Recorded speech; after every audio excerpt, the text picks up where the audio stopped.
If you live in Australia, all you can keep are Australian reptiles. And even if you don't, why wouldn't you want to keep something from the land down under? Maybe the most unique group of species that only occur in Australia. Let's talk about the 5 coolest Australian reptiles. My name is Adam, this is Diamond, you're watching Wicked's Wicked Reptiles, stick around.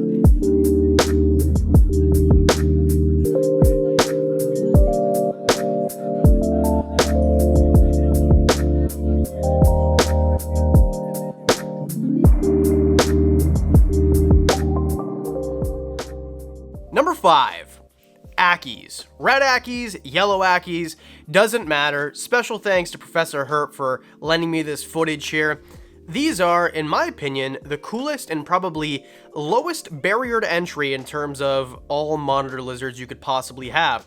They're small, they stay small, and they can be, although alert and very fast, handleable, which is something I really like. Because you guys know I say naughty things about savanna monitors, which are probably the most common monitor species you can get, not from Australia, they're from Africa. But with an Ackie, these guys aren't as timid or difficult to train to be handleable, and of course their diet isn't that difficult either. And I think that because of their size and the requirements that they need in terms of heat and humidity, which can be challenging but not outlandish, these might be the best monitors you can get, period. As with all monitor species, you will need a larger enclosure than you would with, say, something else, bearded dragon, or something else that you might find more commonly in the reptile hobby, but it's not unreasonable to make an enclosure or even to buy one. There are custom ones that you could buy, or not custom, but production ones you can buy, like from my friends at Cages, who are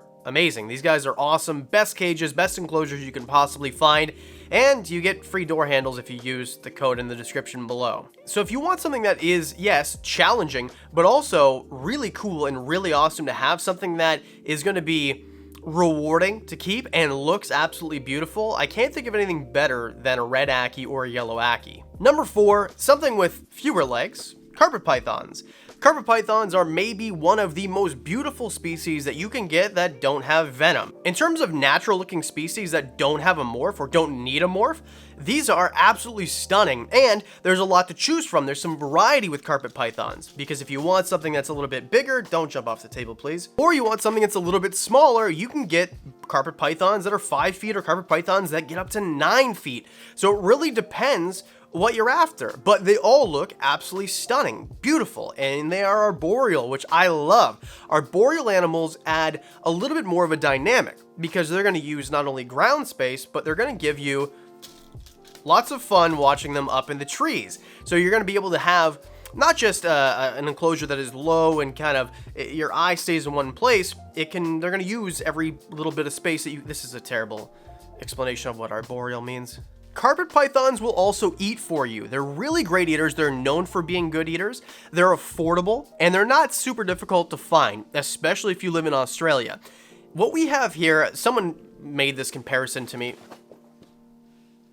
In Australia, a lot of people have their first or second snake be a carpet python, for all the reasons that I mentioned before. These are very common, and actually in North America, in the UK as well, and other places around the world, they're picking up in popularity, especially I've got some friends in the UK who have them. And they do have a few morphs. You can find albino carpet pythons, and they are kind of easy to breed as well. So if you're looking for something that you have demand for in your area but a little supply, maybe carpet pythons might be the perfect project, because these guys do need a little bit more room than another animal that we're going to have come up on the list. Number 3, and one of the newest ones in my collection, blue-tongued skinks. Now, blue-tongued skinks, you guys know Irwin, I've had him forever. He's an Indonesian blue-tongued skink, but this is an Australian list. So what can you get instead?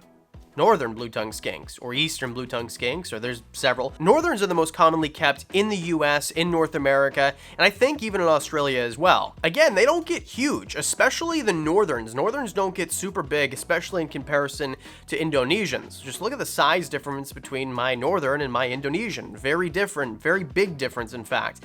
But, of course, the coloration is another thing that is different as well. It's not just the size. The nice thing is the diet is really cool. You can feed these guys tons of things: canned snails, premium dog food, vegetables, of course, is the most important thing in their diet. They can eat insects as well. You can eat eggs. I know that Erwin really loves quail eggs, and chicken eggs is another thing you can feed him as well without the shells. I would recommend. But just in general, I think that these guys are a lot of fun because the handling is cool, and of course they have that big bright blue tongue, which is what they're called, blue tongue skinks. And by the way, if you watched the video a few weeks ago when I got the Northern, his name is Steve. Thank you for chiming in. If you have voted, that's what we have those pages for. So Steve and Erwin, very apropos. And talk about impressive. These guys look so impressive, and they don't need a huge enclosure. Something like a 4x2x2 is perfectly fine, or even 4x2x1, because they are terrestrial. You're not going to find these guys climbing in the trees very often, if ever. So if you want to give them something that's a little bit lower than you'd give your bearded dragon, which obviously is going to be on the list 2 or 1, you can do that, no problem at all. Just, yeah, that's fine, you can go over there. They're just basically little sausages with arms with these vibrant blue tongues that have a little bit of an attitude sometimes, and they're absolutely amazing. I love blue tongue skinks. They had to be on the list. The animal that made me fall in love with reptiles at the very beginning. Reptile number 2. It's your time. Come on, get back here. Bearded dragons. This is a Centralian bearded dragon. That's what we have here in North America for the most part, Centralian bearded dragons. These guys are found in Australia, obviously. Why did I even say that? And maybe one of the most common reptiles that you can buy. Definitely maybe number 1 or number 2 in terms of popularity of lizards. I think right behind leopard geckos, probably. And they are really great. I wouldn't say that they're a beginner species. They are, in my opinion, an intermediate species. But in Australia, this is probably the most common lizard that you will find, and for good reason. They're very calm most of the time. He's kind of crazy right now, but they're mostly very calm. He sits on my shoulder while I edit videos. We're talking 5 hours straight. I'll just sit there, and he will sit there too, and he'll fall asleep on my shoulder. They do need high UVB, but that's fine. I think you should give your skink high UVB anyway, and definitely your Ackie, so, you know, neither here nor there. Hot basking spot, as always. There's a whole care guide right here if you're interested. And I think that in terms of a personality, of all reptiles, not just Australian reptiles, and of all reptiles that I've ever had, bearded dragons are my favorite. You heard me, didn't you? Easy to care for, their diet isn't super crazy or expensive to feed, their caging requirements, like this is the cages enclosure we're setting Diamond up in. It's a 4x2x2 cages enclosure. Wickens Wicked Reptiles branded, link in the description below again.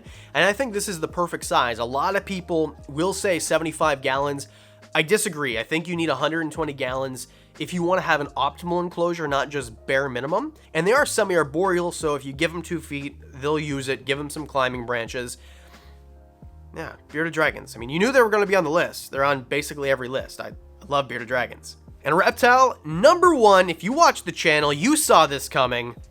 Antaresia. Spotted pythons, Stinson's pythons, pygmy pythons, children's pythons. The 4 that are in the genus Antaresia. I love these pythons. The pygmy python is actually the smallest python in the world. They have very tiny eggs, which is absolutely hilarious to look at in comparison to like a ball python egg from like last week's video, which you can see here. I love these guys. They eat really well. They're semi-arboreal, which is really cool. I love semi-arboreal snakes or arboreal snakes. They don't need a huge enclosure because they're only going to grow to like 4 feet or maybe even less. They have a cool pattern. They're easy to breed. I think I already said they feed really well, and they feed really well on frozen thawed right away, which is what you should be feeding your animal. Of course, just for safety. For safety? No, that sends the wrong message. And in terms of handling, they're very tolerant to handling. If they're going to bite you, it's probably because they think that you're food. So just, you know, follow normal protocol of how not to get bit because they think you're food. And you're golden. These, I can't say enough good things about them. I really can't. They're probably becoming one of my favorite species of reptiles to keep, period. Definitely my favorite Australian reptile species. I mean, I think probably I like Diamond more just because it's got a personality on them. But in terms of snakes, if you're a snake person more than a lizard person, you really can't go wrong with something like a children's python or a spotted python or any of them in between.